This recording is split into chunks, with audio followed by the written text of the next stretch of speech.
We are live. That is exciting. Yeah. It's good to be back doing the podcast. Yeah. I'm excited about it, especially because it was how Growth Machine first got on my radar. Yeah, Yeah. I heard that. Before you explain that, maybe you should introduce yourself to everyone listening. Yeah. So, hi everyone. My name's Amanda. I joined Growth Machine just last month, actually. And I am on my third career now. Right now, I'm doing marketing, but I started out as a tech news journalist, went to culinary school and had a brief food career, and then went into marketing. I worked at a direct-to-consumer snack company called NatureBox, and then most recently worked at ticketing company Liftopia, which is best known for their e-commerce solutions for ski resorts. But I spent most of my career at Fitbit, where I was one of the earliest B2B marketing hires. I launched their content program, an online community, their B2B social media, and their health solutions blog. So I would say I spent most of my time as a marketing generalist who was really good at writing. And so part of what attracted me to Growth Machine was the core proficiency here just kind of felt like the missing piece in my marketing toolkit. So I had known just kind of overall SEO best practices, but most of it has been, pretty much a black box to me. So super excited to join and to continue to learn more about that. Yeah, and Amanda is reviving our podcast, which for those of you who are here for the first episodes, gosh, when did we record the last one? It has to have been over a I year. Has think it been 2 years? I think it was last fall. Last fall? That's got to be fall 2018, though.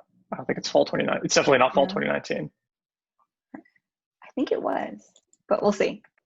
We'll see. Okay, we'll Yeah, we'll have to check. yeah. But yeah, so welcome, Amanda, and I'm Nat. I'm the founder and CEO of Growth Machine. I had started this project at some point, and then it kind of fell by the wayside with other things. And so I'm very excited that Amanda is bringing it back. And I think our last episode that we did, or one of the last episodes we did before we went on indefinite pause, was kind of this mailbag Q&A episode, and it was super well received. So we thought this would be a great way to jump back in. Yeah, totally. So without further ado, I'll read out some of our questions. So the first question we got comes from at David Who's on Twitter. He asked, if you had no SEO tools, how would you advise someone to approach their content strategy? So another way he phrased this, which I thought was really funny, was basically, how would you teach your mom the most essential parts of SEO using only the readily available resources? Yeah. Yeah, this is a great question because I find that especially the way we talk about it, I mean, we spend a lot of money on SEO tools. I think we spend at least $2,000 or $3,000 a month, if not more, on all the different SEO tools between Ahrefs and ClearScope and like Grammarly and then obviously like Webflow and WordPress, just all of these things. So it adds up, and you definitely can spend that much on SEO tools, but you don't have to, because you can do a lot without really having any SEO tools available. And I at least got started learning SEO on my own site without any of them. So I feel like the answer to the question can kind of be distilled by some of the core ideas we talked about in like our SEO case study, the first one, the cup and leaf one, and then what's the other one? I think we talked about this a bit in the wiki strategy article too. You might be able to hear the dogs outside like going crazy. They just got back from the groomer, so they're all amped up. They can join next time. Yeah, exactly. But it's sort of as simple as like you can go really deep on figuring out exactly what keywords to target and whatnot. But if you've got a general topic area that you want to talk about, and if you know it's something you're looking for, a really simple way to hack the keyword research process would be to just go to Google and start typing in like any topic related to what you want to write about. So I'll just use the tea example because it's easy, right? So, put in the head term of green tea and then see what the other suggested searches are for green tea on Google, right? Like how to make green tea, best green tea, where to buy green tea, like loose leaf green tea. And then of those, you get some pretty good ideas for topics that you could go after that at least some people are looking for. It's not a perfect strategy because you might get topics that are only getting 10, 20 searches a month. And so you won't have that data, but you will get some good ideas of what people are plugging into Google. So, I mean, that would be one super simple way to like generate the keyword ideas.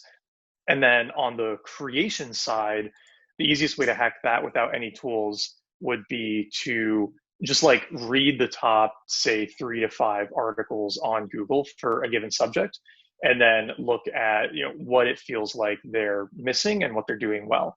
So you could have 3, 4, 5 articles, and you read through all of them, and you start creating an outline, right? You just start listing out some bullets of the key topics that each article is hitting on that you would definitely want to include in yours, and topics that maybe one talks about that others don't, but that you think is important, or maybe there's a few topics they talk about that you don't think is important. So you have to kind of like make up your own outline from that, but it'll give you a really good idea of what topics Google is definitely rewarding within the contents of the piece, right? And so if a certain section is in all 5 of the articles, that's probably something that you want to include. But if it's just in 1 or 2 of them, then you might have some leeway on whether you include it or not. And that'll give you like a base layer to start. And then from there, you can say, okay, now that I've got this info of what they are doing well, what are they missing? And what can I add to do something better than what's ranking right now? And it's fairly qualitative. It's not something that you can put like hard numbers around, or even necessarily like hard data on, but it's going to get you really close to making something that's going to be super competitive with what's out there without having to use basically any tools, right? You can just go see what's showing up and then try to do something better. And honestly, that's what you're doing 90% of the time, even with the tools anyway, is you got to go like analyze what's competitive out there and then do something better. So that part at least is not going to make much of a big difference no matter how many great tools you have. Yeah, that's true. And I would also just add to that when you're looking at the top 3 to 5 results, yeah, you're looking at the information that's there. But when you're new and just starting out, and maybe you're still trying to figure out how to structure your content, it also gives you a good sense of how to do that, right? Like you can look at how people are structuring listicles, what kind of rich media they're using in their articles, all stuff like that you could consider incorporating too. That's a really good point. You can look at what kind of images they're using, if they're making any other kind of like graphics or interactive stuff. One thing that I like to look at is how much rich media is a post using to be on the first page. And do you want to invest that much in creating something that would compete with it?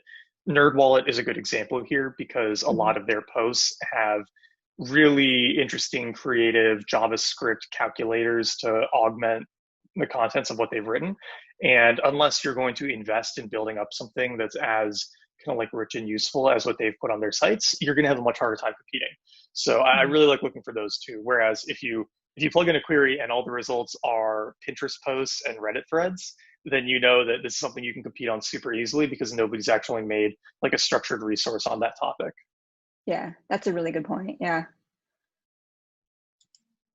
And then what about this? It's kind of a follow-up question here too on various marketing objectives in starting a content strategy that go beyond traffic goals, right? So product awareness, educational content. Yeah, you want to expand on that?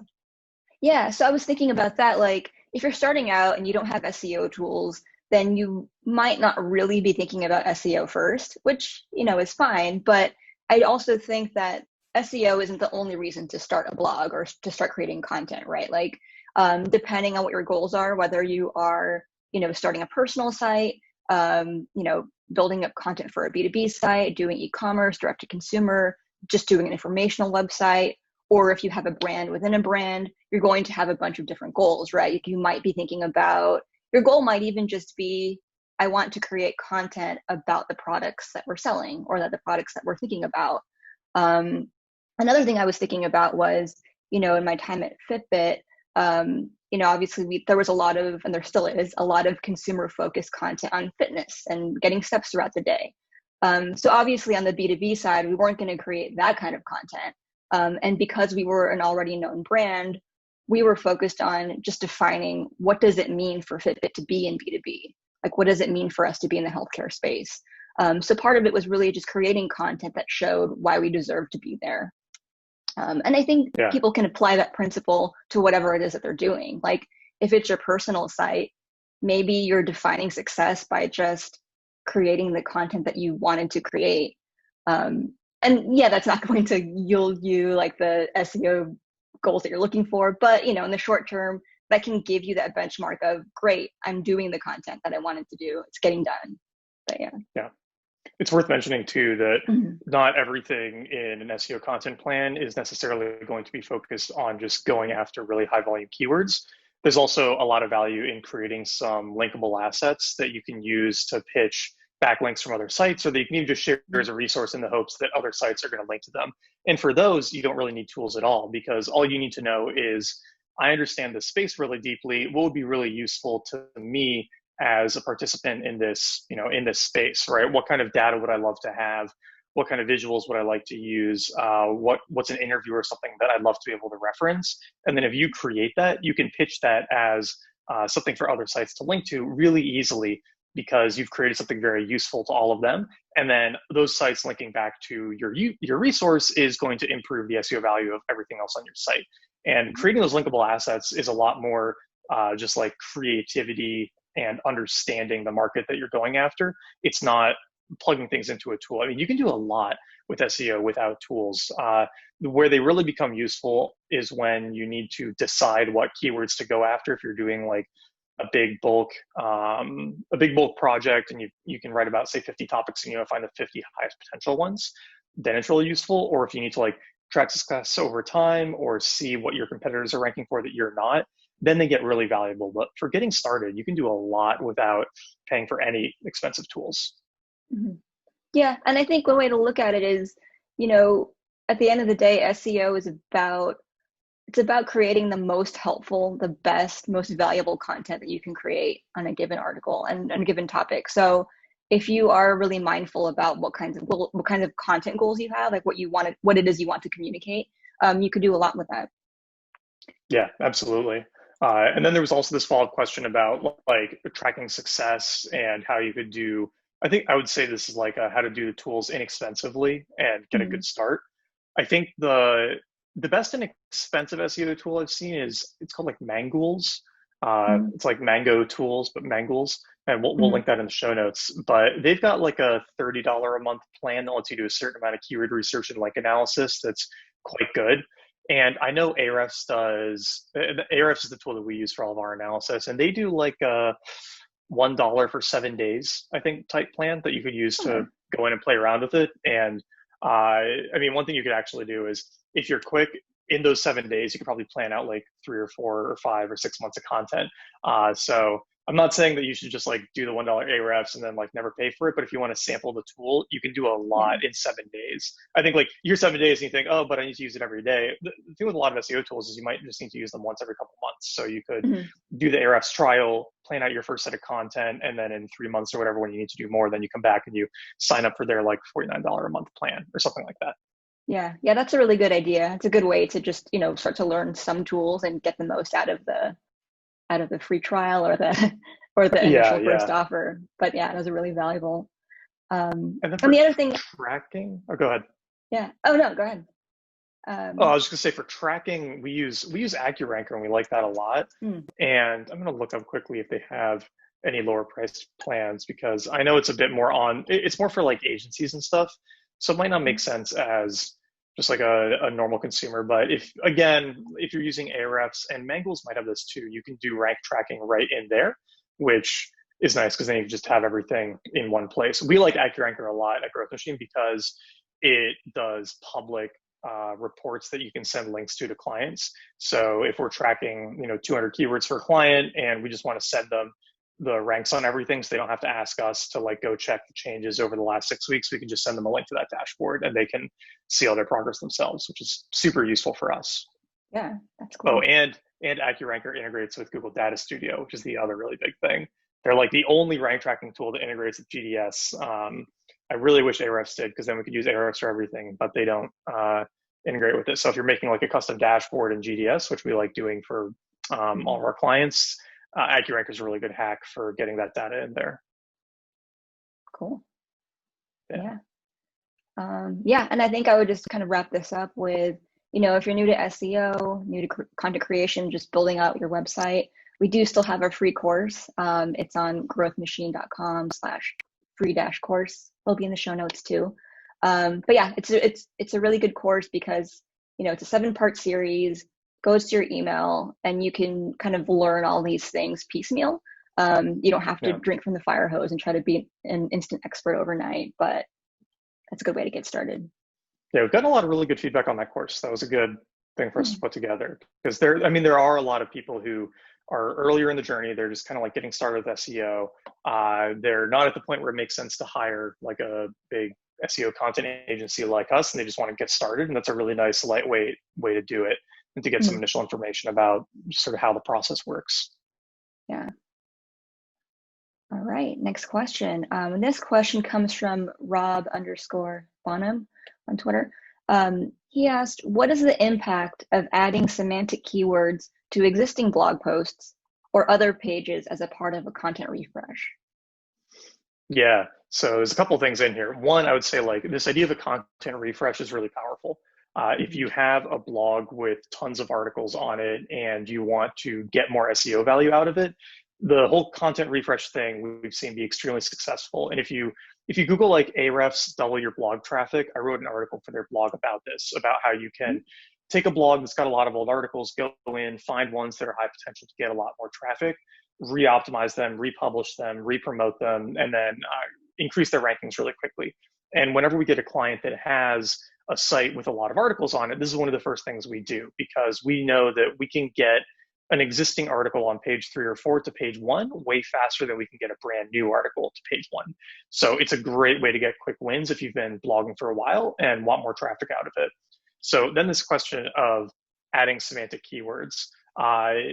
It's kind of like, it's a little bit in the weeds, but I would take a step back and say, you know, the goal of a content refresh is to make the content better so it's more competitive for the target keyword. And one of the ways to do that is to go through this process of saying, okay, what are all of the tangential terms or tangential keywords to the main term we're targeting that we should include in this piece to make sure it's really like comprehensive.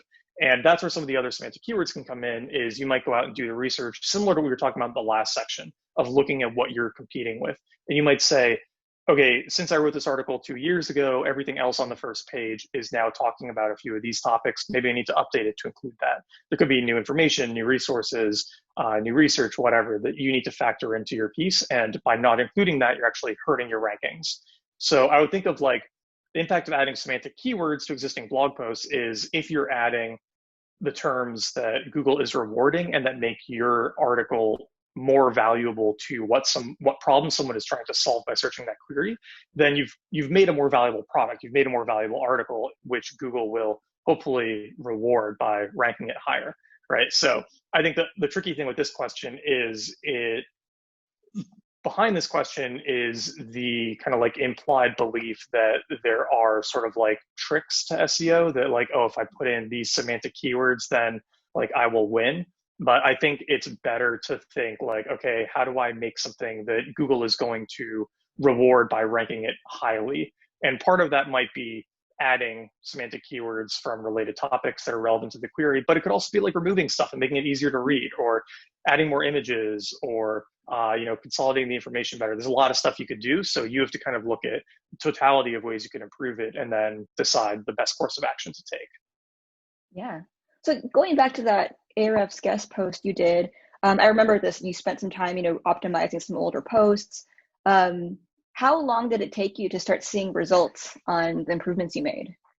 Pretty fast. You'll start to see changes in rankings within a couple of weeks usually. And then I think in those cases, it hit the new spots within like 2 to 3 months. So if you're publishing something brand new on a newer site, it might be 6 to 12 months before you see good rankings. And if you're publishing something new on an existing older site, it might be maybe 4 to 6 months. But if you're republishing something on an existing site, you could see results in 2 to 3, right? So it's a lot faster. And that's why we like doing it earlier on in a new project with a client that has existing content, because you're just going to get the results faster, and you might even get better results, because sometimes an article takes 2 or 3 passes to get it to that front page spot, right? The first time you write it, you get to spot 12 or 16 or maybe spot 8 on the first page, but then you've got to go back and do a second pass to get it into those top 3, top 5 spots. You can kind of like shortcut that by doing an optimization on an existing piece and go straight to the top 5, top 8 spots without having to do the like second revision on it, just because it's already got some link equity, some age, some time on it that you can leverage to like get some quicker results, especially if people are looking at like traffic and conversions. If you want to get a lot more traffic to your site quickly, I pretty much say always start with optimizing what you already have before doing something new.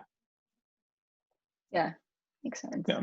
And it's helpful to hear, some of those expectations around time frame, right? Like results won't happen overnight, but there are some general time frames to kind of shoot for, at least keep in mind as you refresh content.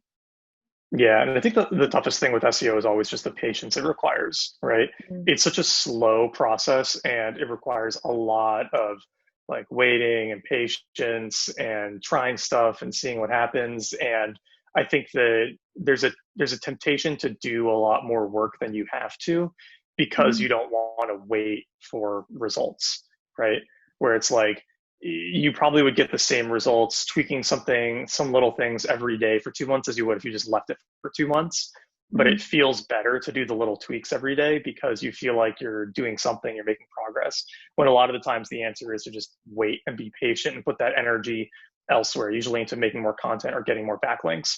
It's like it's almost never a better use of your time to do little tweaks and things on the page, hoping you're going to see day-to-day changes than it is to just use that time and energy on a completely different project or on just creating more content and getting more links. Those are pretty much always going to drive results more than playing with your header tags or something. Yeah, I know what you mean. It can feel kind of satisfying to play with something minor in the layout and say, oh, it looks better. I can't control what Google does, but I can control how much time I spend changing like my meta description or something like that, right? Yeah. And then this question of like how much effort on improving existing versus new, I would say like don't think of it as like both. I would do it kind of bimodal, right? Where it's like, okay, we're going to start by doing a big refresh. We're going to take all of the articles that are high potential, and this is something I go over in the Ahrefs post, but like you can download all the posts on your site, you can see what rank they're all sitting at, and then you can say, okay, anything below spot 5 with a potential volume over 500, I'm going to optimize all of those. And then you work through all of them, and then you say, okay, those are done. We're going to let them sit for a few months while we create new content. And then once you've exhausted the new topics that you want to go after, then you say, okay, do I find more topics? Do I do another round of optimizations? It's kind of like you got to keep playing back and forth. And the biggest question should always be, in which of the two, between creating new stuff or optimizing the existing stuff, is there a greater potential increase in traffic, right? Or greater potential increase in sales, right? Because you might be able to go out and get lots of traffic that doesn't convert into sales. And we did a good episode with Benji at Grow and Convert about like, what's the exact term uses for it? Pain point SEO, where it's like finding questions that people are asking where they're actually going to buy something versus just want to read something. And it makes a huge difference. So you don't want to go after just raw traffic. You want to look at all the options and say, okay, of these, which ones being higher ranked and bringing in more people is going to lead to more sales, and then kind of find the balance that way. Right. And then once you start pinpointing what some of the problems are with conversion, you can start thinking about how you refresh content or how you make certain rewrites to make the content more conversion oriented versus, informational oriented. Yeah. And we had this realization with Cup and Leaf where the articles that were talking about health benefits just didn't sell tea, right? We could get like 30,000 visitors a month on, health benefits of green tea and make like 2 or 3 sales. Whereas, best green tea might get a tenth of that much traffic, but sell 10 times as much tea, right? So it's really important to understand that not all queries are going to lead to sales, and you have to have kind of different conversion funnels depending on the coldness of the reader when they show up on the page, and then how you either like turn them into a long-time reader and potential eventual customer, how you take them from short-term reader to customer. Like it's going to vary a lot based on the keywords you're going after. And especially if you're looking for faster results, focusing on those higher ROI terms and like quicker to sale terms is going to get you there a lot faster. Do you remember, were there any quick fixes that you made to any of the content on Cup and Leaf, or just areas where you realized you needed to help improve something to increase conversion? I think the biggest thing was just adding better conversion like calls to action for the Mm-hmm. content.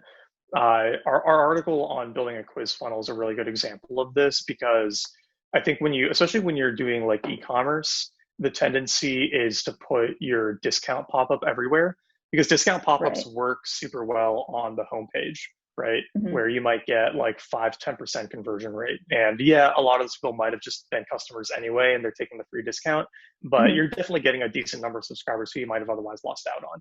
But then you put that same discount pop up on your blog and you might get 0.3% conversion, right? Super low. And that's because people who Googled, best green tea don't necessarily want a coupon to this random tea company they've never heard of before.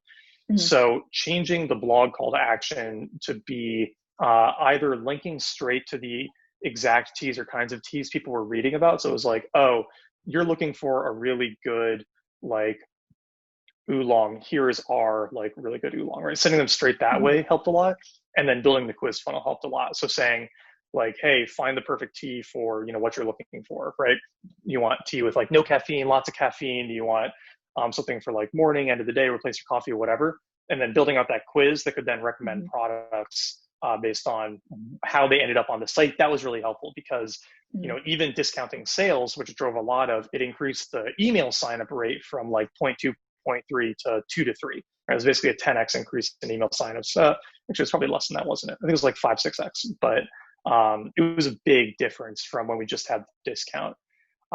So taking the time to build that out, and you can do it in like an hour or two, can make a huge Mm-hmm. difference in actually getting more signups from your content. Yeah. And since we're talking about it, we should talk about that a little bit more in terms of the quiz funnel. So for those who Yeah. aren't familiar, this was something we added to Cup and Leaf to improve conversion, right? So part of what it was essentially creating a quiz so that people can kind of direct themselves into a marketing funnel. Yeah. But what's also nice is that, you the user, you the customer are getting a lot out of it. Like you're inputting your, the way you'd want to consume tea, the teas you're looking for, because you also want to find the best recommendations for yourself. So I think the good thing with having a good quiz funnel, at least, right? You're helping your own marketing efforts, but hopefully you're also helping the user learn more about themselves, or you're helping them find the products that they're looking for, or whatever it is they're looking for. Yeah, and that's the biggest thing, is especially Mm-hmm. for a store that has a lot of SKUs and where somebody Mm-hmm. could have kind of information overload and not know what to pick. A quiz funnel is really helpful for narrowing down that world of possibilities into the few things that make the most sense based on what they're looking for. If you're a single product site or you only have a couple products, you might not need to do a quiz funnel because people don't need help choosing. They pretty much know whether they want it or not. But if you have somebody who knows they want like tea or they want skincare, but they're not sure like what is the best thing for them to try, quiz funnels are really helpful for narrowing their decision making for them, and helping them find kind of what they're looking for in the same way that you would if somebody like walked into your store and said, oh, I'm Mm-hmm. looking for makeup for X or like a hand cream for Y, right? You could then direct them where they want. It somewhat mirrors that experience just online. Mm-hmm. Yeah, and I think there are ways you can apply this to the B2B world as well. If there are any B2B listeners, there are different types of quiz funnels that you could create that, they don't have to be as formal as take this quiz and find this out. Yeah. Because one thing we did over at Fitbit was we created this corporate challenges activity generator. That sounds very wordy, so I'll explain it right now. We were in, Fitbit B2B was selling corporate wellness programs to other companies so that they can help their employees be more fit. And so usually we were talking to HR managers, benefits directors, and kind of pitching them on buying the devices in bulk, but also buying our software. And so with our challenge generator, we basically had this, fun interactive infographic where people would input things, like people meaning like the HR people, right? Would be inputting like, oh, I want to run a team challenge. I want us to be really competitive. And then boom, give me a challenge idea. And then we would kind of spit out an idea that's like, oh, you should run this kind of challenge where you pit, department against department, have everyone try to beat, 10,000 step goals or whatever that is. And that was something that did really, really well for us because it gave people a reason to keep coming back to the site. And then it also helped us kind of figure out, okay, can we put them in different kinds of different marketing funnels? Like, okay, we're finding through this result that, these people are probably working at a small business, or these other people are probably working at a really large corporation. So how can we put them into different funnels that best meet their options, or best meet their needs? I mean, yeah, that's great. It's a really powerful tool for, retention, customer success, conversion. It's really useful, and I think it sounds intimidating when you hear like, oh, I have to build out this whole quiz funnel thing, because there's ways you can hack it and make it really easy, which we cover in the article. You can set it up in Typeform and Zapier in a couple of hours. And I mean, with Cup and Leave, when we set it up, I think it like added 50% or something in our revenue. I don't remember the numbers anymore, but it was a lot. And that was just for an hour and a half or two of work. And after that, I was like, man, I should have done this like months ago. Yeah. So it's definitely worth playing around with if you don't have a really good conversion funnel set up on your blog right now. Yeah. And then maybe the other thing to add too is, to your point about this sounding intimidating, I think part of it is just get it done, like just get it out there. Yeah. Because when you publish your quiz or whatever that is, you're not going to get like 5,000 people taking the quiz right away. It's still going to take some time. So you'll have time to just kind of put it up, maybe see a couple of initial results and realize, oh, wait, like I didn't plug this in properly, or wait, we need to get this information. And you can always make that fix later on. But yeah. Yeah, it doesn't have to be perfect the first time. It's a very useful heuristic for building stuff like this. It's going to be fine if you launch an ugly version. A couple people might get lost in it, but you'll get that feedback and you'll be able to fix it and make it better. Yeah. Cool. Well, cool. I think that covers our questions for this week. Yeah. Good topics. So I think we're going to try to do this like monthly, right? Yeah. We'll be doing our podcast more often, and then doing a monthly kind of mailbag. So if you guys have any questions, topics you want us to cover, please drop me an email at amanda@growthmachine.com, or you could tweet us at growthmachine__. I hate that we have to use the underscores. Someday we can get the full handle. We got the .com, so I'm sure that helps. Yeah, one step at a time. One step at a time. Yeah, and also if y'all are enjoying us bringing the podcast back, if you have any feedback, definitely let us know. We're going to try publishing these videos on YouTube too, so that's different and fun.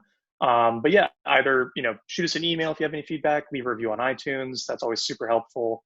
And we'll see you in the next episode. Cool. Thank you. Bye.